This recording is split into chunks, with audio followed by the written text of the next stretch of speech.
Alright, so today guys we are going to be talking about the new pot card. No, not that pot card. This pot card.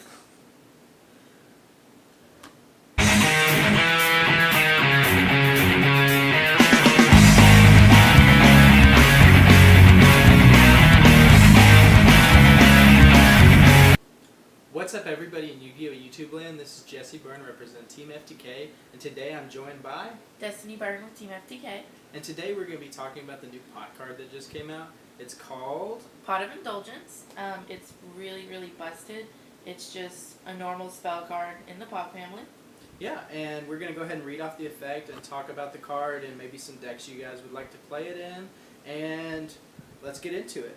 So, at the start of main phase 1, you banish either 3 cards or 6 cards face down from your extra deck, and then you draw cards equal to the quantity of 3.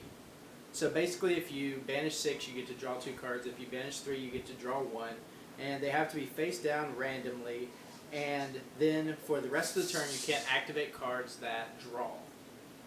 So what I think is really cool about this card, it does have where you can't activate any cards that draw power after that, but say you have a Reckless set, you can activate that in standby phase and then activate Pot of Indulgence at the beginning of main phase 1, so you still get that extra draw power. And it also doesn't stop you from playing cards like Pot of Duality because it's not drawing, it's adding, so it's different. And it also doesn't stop you from playing cards like Reinforcement of the Army or Trickstar Light Stage by searching. True. So this card is going to be really, really cool with like the rogue decks.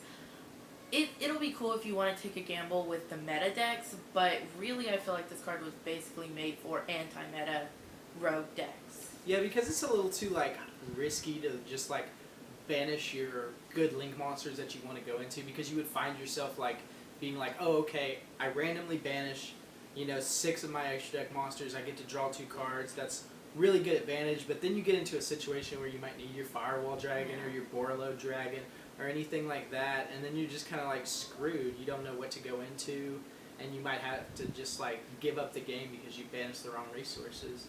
Yeah, basically. But if we're talking about anti-meta decks that don't really run any extra decks, it's a really, really busted card because, say for example, I think one of the best examples would be Exodia. Really, you don't need an extra deck for that at all. But if you just throw one in there, you can then banish those cards with Pot of Indulgence, and you automatically get draw power for 2 cards.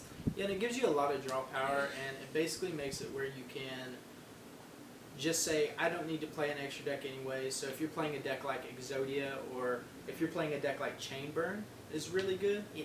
Because you can get even more draw power. Sure, you won't be able to activate like Card of Demise that turn or Pot of Desires, but it's still another draw card that you can add to your arsenal to play to get to 2 more burn cards faster. I'm so excited about putting it in my Chainburn deck. Like, really, really excited. Another good deck it would be good for would actually be Eosin Juice, because they really don't run an extra deck. They all bounce back to the hand at the end of the turn, so it's great for draw power in Eosin Juice. Yeah, it really is. It just becomes like basically a pot of greed because you can activate it in Eosin Juice, and the only time you really go into the extra deck is like when you make a Lightning Chidori, maybe. But it's like, how good is that card really when you could just activate that instead and draw 2 cards? Exactly. It's a really good card, just especially if you're not going to play an extra deck. Yeah. Like, I was thinking about in Volcanics it would be good too, because even if you activate Blaze Accelerator, you could just activate Blaze Accelerator during your standby phase, discard your Volcanic monster, draw a card, and then you could just be like, oh, activate the new pot card, draw 2 more cards. That would be really, Yeah, really it's busted. Also Monarchs. They would be really good in Monarchs as well. It would be good in Monarchs because you can play extra deck Monarchs still, and then you could just activate that card, banish it. You don't use your extra deck in Monarchs. I also think that Infernoids would be really good because that's one of the decks where you don't really need an extra deck because you have like so many strong, powerful boss monsters. Absolutely. And like that's kind of one thing that's missing from Infernoids in general. Like Desires is good, but if your opponent ashes you, when you activate Desires, it's more of a loss than when they ash the new pot card. When you're talking about Ash being in the game, it hurts you a little bit with the new pot card, but not like it does with Desires. Yeah, especially with like running an anti-meta deck, you don't really use your extra deck. Like that's what I was thinking. Like in my variation of Trick Stars, I might go into the extra deck every now and then with a Scapegoat. But if I banish it, I really don't care. So I could see this like totally playing it in Infernoids or in Trick Stars, or like really playing it in like almost any rogue or anti-meta deck. Yeah, the only one I could really think of off the top of my head would be like Paleozoics that you can't really because you want to go into your frogs. Yeah, you really can't play it in Paleos because that's one of the anti-meta decks that like you need your extra deck. Yeah. You could also play it in Time Lords, honestly, because they don't need extra draw power. They don't need an extra deck. Like, you just play it in Time Lords and then draw 2 more cards for free. It's really busted. Like, this card, I kind of think it's going to, like, just shoot anti-meta decks, like, almost to a tier 1 place, if not, like, completely make them go tier 1. Absolutely. That would be awesome. Because, like, even seeing it played in a deck like Cosmos would be really good because, like, you don't need the extra deck in Cosmos hardly ever.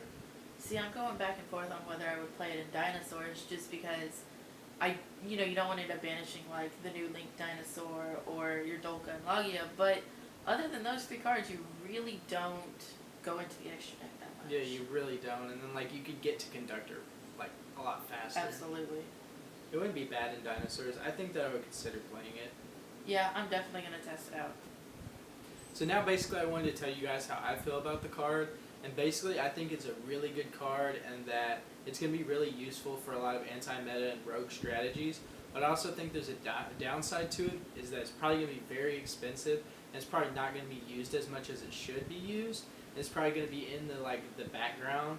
But I think, in general, it will probably be a really good card. It's just that not every deck can play it. So if you're playing Burning Abyss, you're playing Gokis, you're playing, something that involves you running extra deck monsters and you don't want to banish all your resources, don't play it. But if you don't care about your extra deck and you're playing like counter fairies or something like that, totally run it.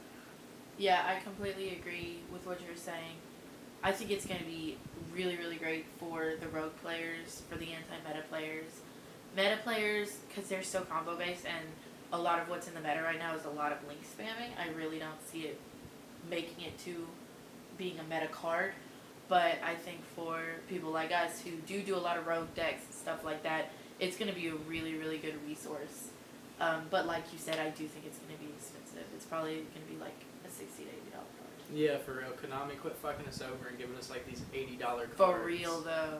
Like, it's terrible. So we want to know what you guys think about the new pot card. Also make sure to like, comment, subscribe for more videos. We will be doing a ban list discussion video hopefully tomorrow if everything works out. So stick with us. This Absolutely. is JesseBurn representing Team FTK. And DestinyBurn representing Team FTK. Out. Out.